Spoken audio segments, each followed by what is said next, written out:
Hey guys, welcome back to this week's comic book review. We're in DC Comics now. A few issues I just want to throw out there. Retroactive Superman in the 1980s, one shot. Really good story from the 1980s that never happened, along with a reprint from another story of Superman's past that was reprinted in here from the 80s. One more left, and that's Superman from the 90s. Check it out, really good. I don't want to really review it because it's just an untold story from the 80s. Really, it's up to you guys if you're interested in it or not. Okay, FlashPoint tie-in, Deadman and the Flying Graysons, part 3 of 3. Deadman dies in this issue and becomes Deadman, like from the DC universe, and the Dick Grayson and FlashPoint universe ends up becoming the Dr. Fate. Dr. Fate, and he shows up, he meets up with the Resistance to be, and it's over, and it says to be continued in FlashPoint. Interesting, one of the better, I guess, story arcs in FlashPoint. Alright, moving into now continuity wise. War of the Green Lanterns Aftermath, part 2 of 2. Sora decides to go with the others to assassinate Sinestro while all the other Lanterns are at each other's throats. Kyle Rayner and Guy Gardner find out that they want to bury Krona in the hole where they bury all their other heroes that have passed on, and they don't like that, so they go and confront Selak about that. And Selak is basically, it's basically Lantern versus Lantern. The whole issue feels that way. Then it goes back to the other Lanterns going to assassinate Sinestro. Kyle Rayner shows up and tries to stop them. There's a two-page thing with the with Saint Walker and Ganther, and it turns out Selak shows up and tells Ganther that the Guardians want to see him.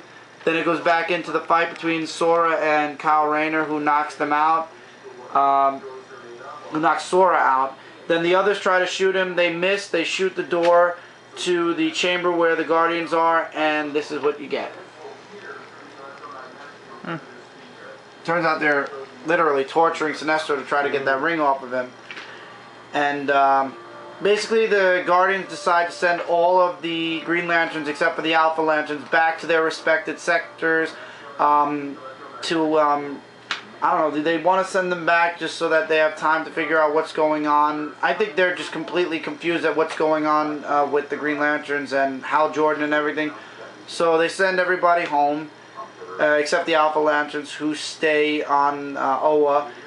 They take the Green Lanterns take the remains of Mogo and throw it into the sun, which turns the sun into like this weird. It has a Green Lantern emblem now in the sun, in memory of Mogo. Kind of cool.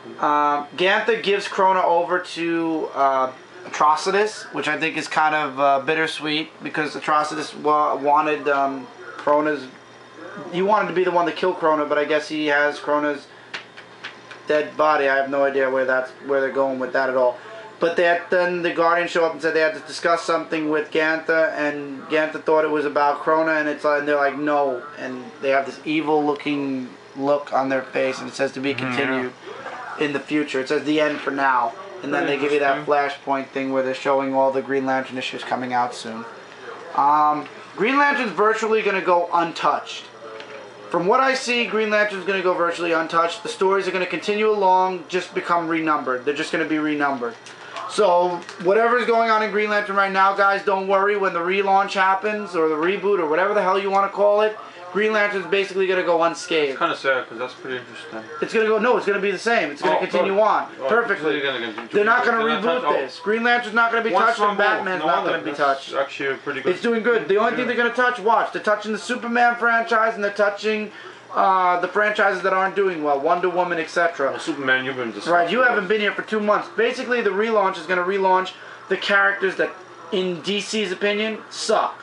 So basically, Superman, because he doesn't sell, they're going to reboot him. They're going to redo his costume. They've already rebooted him 3 times, maybe 4. No, there's so many retellings of his secret origin. It's not even funny. I don't even want to talk about it. Yeah. They're making Superboy look like a moron. Just one quick question. Superman's still focusing only on lefts and everything and all that? Or it's been getting better? I have no idea what they're going to do. No, it hasn't been getting better. Superman was getting better. I don't know why they got a relaunch. But anyway, Teen Titans 99.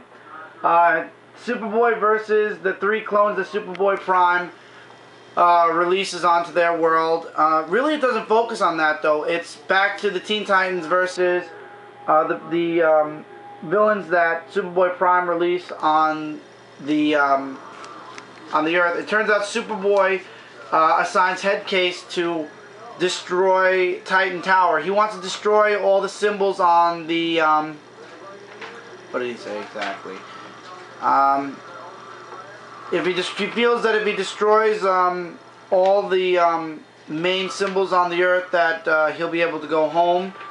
So Headcase creates this robot out of the Golden Gate Bridge, and basically your last page is the whole Teen Titan group. Anybody who's been in Teen Titans since issue 1 to 99 shows up to defend Titan's Tower, to be concluded in Teen Titans 100. I'm glad Teen Titans at least have one more issue going on.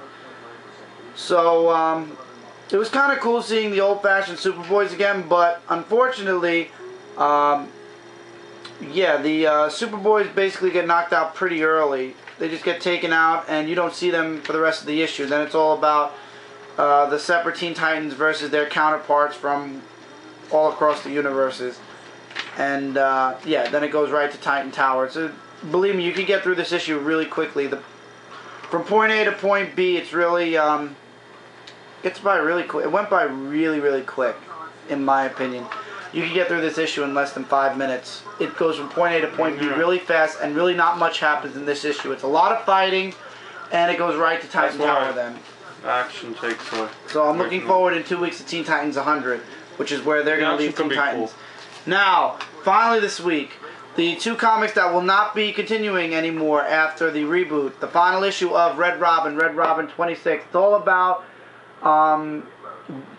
Captain Boomerang. Red Robin has to deal with his past with Captain Boomerang. Captain Boomerang killed his father. So Red Robin has to deal with that and try not to kill Captain Boomerang throughout this entire issue. Captain Boomerang is stealing something for Mr. Freeze, who does make a cameo in this, which I thought was really awesome. Mr. Freeze, it shows up right here. Awesome artwork. Like Mr. Freeze. And turns out that Red Robin tricked both of them. He takes out Mr. Freeze quite quickly, and then he has the opportunity to kill Captain Boomerang, but doesn't. He gets no praise from Bruce Wayne Batman at all, because Bruce says that there was a chance that he could have killed Captain Boomerang could have killed himself, because in the beginning of the fight, Captain Boomerang throws a boomerang, Red Robin ducks, and it hits him in the shoulder. But there were other possibilities that could have been fatal. And then basically he says, "This is me now," and something bad's going on in Red Robin's head. Unfortunately, here's the last page. Unfortunately, we're not going to find out what it is, because officially this is the last issue of Red Robin. That really sucks. It does.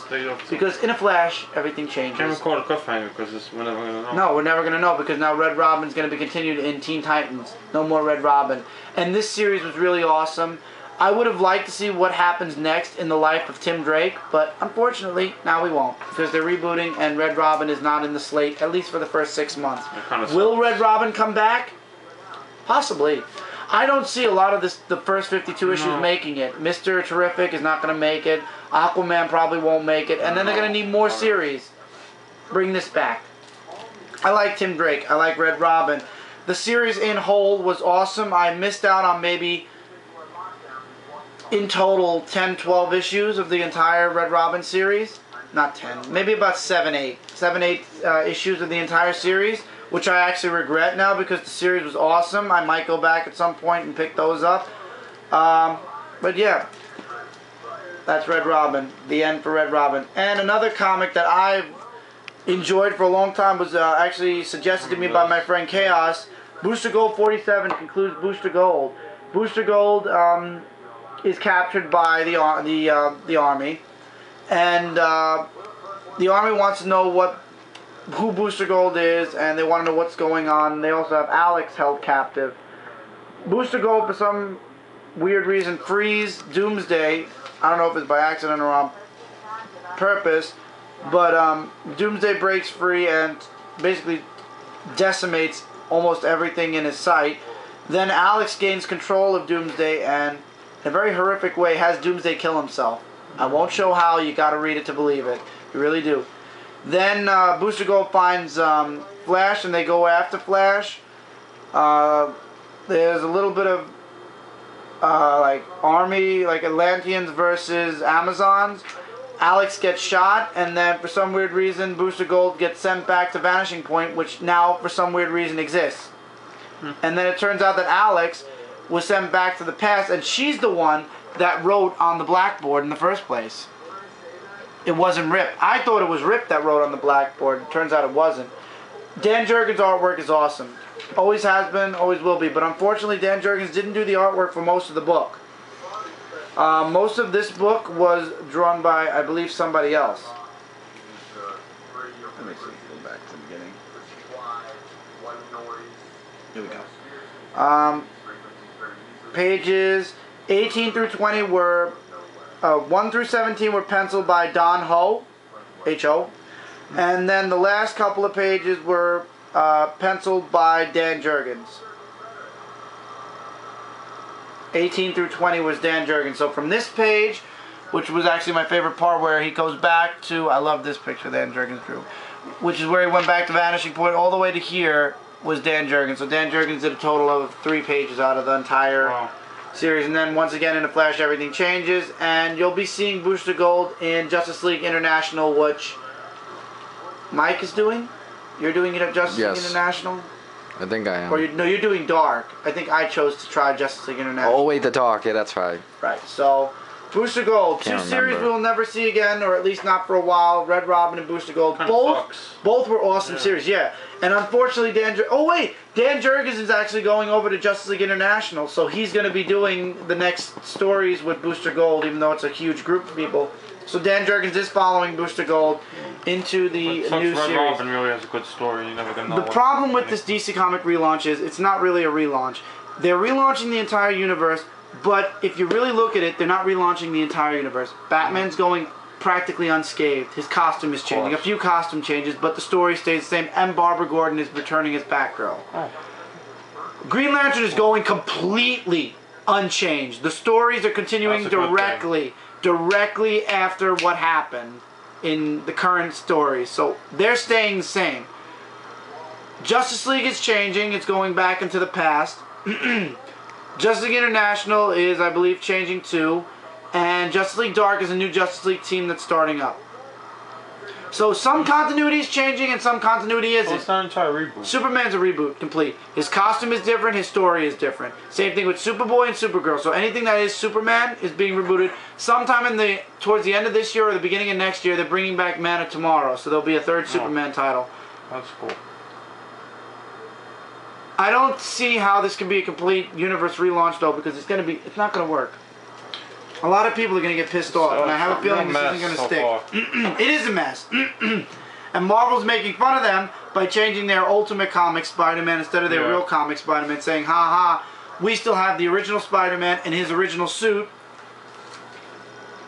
Whereas in their universe, their Ultimate Universe, they changed the costume, they changed the person, yet it has no direct impact on their current universe. I guess DC's just doing it to the comics that they aren't selling well. DC, I saw when I was reading about New York Comic Con that it's re-owned.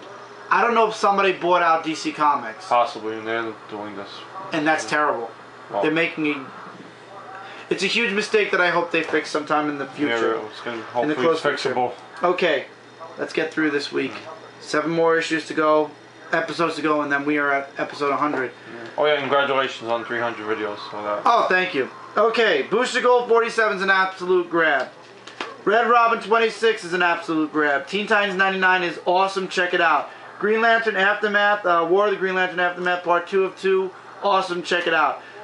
Deadman and the Flying Graysons, Part 3 of 3. Up to you guys. The tie-in. Retroactive Superman in the 80s. If you guys are Superman fans, check it out. Fear Itself, Book 5 was awesome. Check out Fear Itself. It's one of the greatest. It's one of the good miniseries that involves the entire Marvel Universe that Marvel is doing. Hopefully, Battle Scars will end the big events in Marvel for a while, but I highly doubt that because Marvel is just going from one big event to the next lately. Amazing Spider-Man 667, Part 1 of Spider Island. As I can see, Michael's not really too happy. Joe says it's been done before. I am leaving it pretty open, so I leave it up to you guys. We'll see how it goes. I'm not going to judge That's my opinion. I'm just Yeah, saying. mine too. I'm not going to judge you yet. I want to wait But a while. I am looking forward to the next issue. Spider Island Deadly Foes. Spider Island Deadly Foes, one shot. Couple of backup stories that if you want to be a completionist on Spider Island, I would say check out. X-Men 15.1 was really awesome. Don't let the cover scare you off. The internal artwork is a lot better. Dark and Dark Wolverine number 12. This second story arc is... It's dragging, but I'm hoping that it'll get better as time goes on, or when the next story arc happens. The New Avengers number 15 is really good. Check it out. Uncanny X-Force Fear Itself tie-in part 2 of 3. Up to you guys. The artwork kind of killed this issue for me, but once again, it's a tie-in that you really don't have to get if you don't want. Spawn 210 has me interested in seeing what's going to happen next, so I'd say check it out. Lady Death number 8. Very good. It's very good. Check it out. Starborn number 9 is pretty awesome. I'd say check it out, guys. Stan Lee. And you guys would have to have bought this when it was officially announced. Dan Slott's signed Spider-Man 666. And no, that's it. And with that, we conclude episode 93 this week. So yeah, next week we got a nice amount of comics coming out, a couple little extras. Did get 2 posters this week. I will say this about Midtown: they are awesome delivery. They have an awesome delivery service. Do not order posters from them. The posters they put in this nice big box, which kept them from having to fold the posters. But what happened was, when they put the bubble wrap over the posters, they squashed the posters down, and in the middle of the posters it's dented in, and there's white dent marks that a little bit of mark are fixed, but there's still creases that hopefully over time while they hang on the wall it'll be fixed. But for the most part, I would not suggest buying posters from them unless you that's all you buy, because then I'm sure they'll put it in the cylinder or something instead of a box. So be wary when you buy posters. Buy it separate from your comic books, or else they're going to get squashed. And other than that, that's it. That's where I get my comic books. MidtownComics.com. Check them out. Really great ordering company. Got signed comic books from time to time. Really good for those of you collectors that want to buy signed comic books at a reasonable price. Anyway, see you guys next week for another Dark Avengers comic book review. Got a lot of interesting comics next week. And Fear Itself, I believe, is continuing in some tie-ins next week, along with, I think, no Spider Island, I don't think, next week. Anyway, we'll see you next week. See you guys then.